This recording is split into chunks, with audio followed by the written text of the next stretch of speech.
Salut à toi, bienvenue sur MyWay Finance. Dans cette vidéo, je vais te montrer mon dashboard de minage sur le jeton ALF du projet Alephium.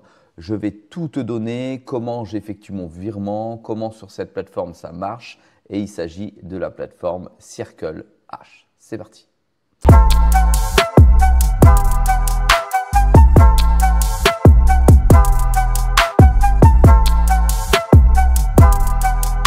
Sois le bienvenu dans cette vidéo. Je te rappelle qu'ici, il n'y a pas de conseil en investissement. Je te montre ce que je fais avec mes investissements et comment je le fais. Dans cette vidéo, nous allons voir la plateforme Circle H avec le mineur que j'ai acheté et qui est hébergé dans une ferme à l'autre bout du monde.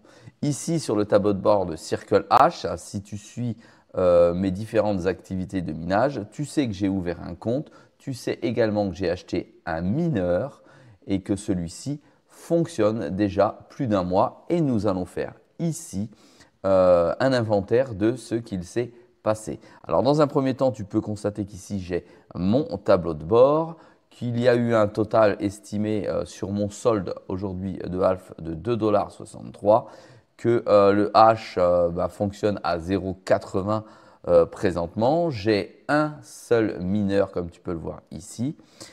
Il mine à 400 GH par seconde, ce qui n'est pas grand chose, mais c'est un début et un test. Et ici, tu as la rapidité ou la puissance de la machine à l'instant T qui est en train de miner. On voit qu'elle est en pleine santé puisque celle-ci mine à plus de 100%. Ça veut dire qu'elle donne un petit peu plus de valeur. Elle était certainement boostée. Voilà, pour l'instant, ça me va très bien. J'ai une estimation ici du bénéfice dans le futur que pourrait me procurer cette machine. Tu vois à l'instant T que ce n'est pas terrible. En une journée, ça me procure 1,05 $. En une semaine, 7,32 $. Et au bout de 2 ans, 763 $. Ça ne rembourse pas la machine à 2 ans. Néanmoins, si tu as suivi mes autres vidéos, tu as bien compris que le minage était une activité industrielle. Je dois prendre en compte le coût de l'électricité, le coût de la machine et le coût de la maintenance. Et là, tu vois tout de suite que c'est absolument pas rentable en 2 ans. Néanmoins, n'oublie pas qu'à ce jour, ça prend la valeur du cours de l'ALF qui est plutôt pas en bonne posture en ce moment. Tu peux voir ici que le jeton est à 1,30 $, c'est-à-dire quand on est ici, ça prend la valeur de l'ALF. Donc, on va aller voir ici, tu vois le jeton est plutôt… Alors là, on est à une journée, il est plutôt en chute libre. Il va arriver sur un support pour enfin rebondir de ce fait. Ici, le ratio va totalement changer. Donc, j'ai tout intérêt à garder mes jetons ALF en attendant une éventuelle pulsion vers le haut de celui-ci. Ici, tu as tous mes rendements journaliers depuis le début, là dans les 7 derniers jours, mais je peux les avoir sur la totalité. Maintenant, on va s'intéresser au portefeuille. Tu vois ici, si je vais sur travailleur, ça va me rappeler que j'en ai un. Ça me donne le modèle que j'ai. S'il est en pleine forme, je peux l'arrêter à distance, je peux le couper, etc., etc.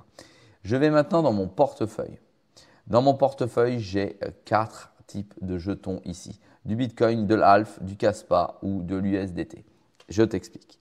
L'USDT va servir à payer l'électricité. Le Kaspa, c'est si jamais j'ai un mineur casse. Et ici, l'Alephium, c'est les jetons qui ont été minis avec leur valeur en dollars ci-dessous. Tu peux voir qu'ici, j'ai 2 jetons. On a vu que c'était 1,30 $. Ici, ça me fait donc 2,60 $, ce qui est logique. Le BTC est nécessaire si je souhaite miner du BTC, mais également si je souhaite faire un swap. Ici, il est possible d'échanger les devises de l'une vers l'autre pour pouvoir me les envoyer sur mon portefeuille. Il se fait que dans Circle H, aujourd'hui, on ne peut pas s'envoyer sur la blockchain Alephium. Ça ne fonctionne pas. Ça n'a pas encore été développé puisque c'est assez récent pour Circle H de mettre ma propre adresse de paiement. De ce fait, ça veut dire que je suis obligé de swapper mes Alephium, mes ALF, directement dans une autre crypto, une de celles-ci. Pour la part, j'ai choisi de swapper en CAS pour une simple et bonne raison, c'est que ce n'est pas cher pour le transfert sur mon portefeuille personnel Et puis le jeton casse, je suis friand. À charge à moi de rechanger sur mon portefeuille si je veux garder de l'Alephium, ce qui est normal. Je clique ici alors sur échange de devises. Ici, je viens choisir le montant, c'est-à-dire ma devise de base. On dit par exemple l'ALF. Ici, j'en ai deux de ALF. Ici, je peux envoyer ça vers mon portefeuille personnel. Ici, j'ai forcément un portefeuille CAS. Voilà, je le mets comme ceci. Et là, je swap, si je veux, mes cryptos ici en CAS. Regarde, je le fais, je swap directement. Ah, pardon. Attendez, parce qu'il y a un petit prix quand même pour le swap, ce qui est logique. Je vais en mettre 2. On va mettre ici 0. Je fais hop. J'ai swappé automatiquement. Je swap mon ALF qui vaut 2,55 $. Ça m'a coûté 1 centime et c'est passé en CAS. Je confirme la transaction, ça me convient.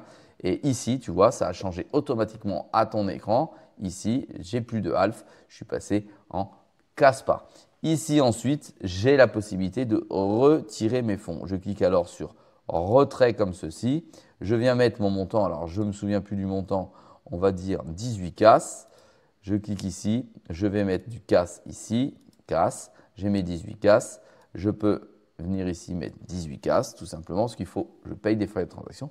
Ici, tu vois que j'ai déjà une adresse de wallet externe. On est sur un portefeuille Tangem sécurisé. Je n'ai plus qu'à cliquer sur Withdraw et à ce moment-là, mes fonds vont être transférés. Je t'explique, ça passe ici ensuite sur l'onglet Transactions. J'ai déjà fait l'opération. La transaction s'effectue normalement. Ici, tu as l'adresse de réception. J'ai déjà transféré 98 CAS sur mon portefeuille sécurisé. Tu vois que c'est marqué en transit, donc en transaction, c'est fait. Ici, je peux cliquer ici pour ouvrir la transaction et aller la vérifier. J'ai à cet effet la transaction qui s'ouvre sur le CAS Explorer et j'ai tout ce qui s'est passé avec les époques et combien ça m'a coûté. J'ai donc bien la traçabilité de mes envois qui partent de Circle H vers mon portefeuille financier. Attention, une chose tout de même, ici, tu vas pouvoir constater que ça ne se fait pas tout de suite. Il y a un délai indiqué par la plateforme Circle H d'environ 24 heures. Pour ma part, ça a mis un tout petit peu plus de 24 heures entre ma demande d'envoi et ma réception. Là, nous sommes dimanche. J'ai demandé ça vendredi. J'ai reçu ça sans doute samedi dans la journée. Il y avait un décalage d'un petit peu plus de 24 heures, mais ce n'est pas grave du tout. Voilà comment ça se déroule sur Circle H. Donc, ça fonctionne très bien. Je peux m'envoyer mes propres jetons. Tout est au vert à ce moment-là, au bout d'un mois et demi d'utilisation de Circle H. Tout fonctionne dans tous les sens. Il y a un petit délai là, mais ça ne me dérange pas trop. Aussi bien sur le tableau de bord que visionner les jetons sur mon propre téléphone. Tout me convient, feu vert pour toute utilisation dessus.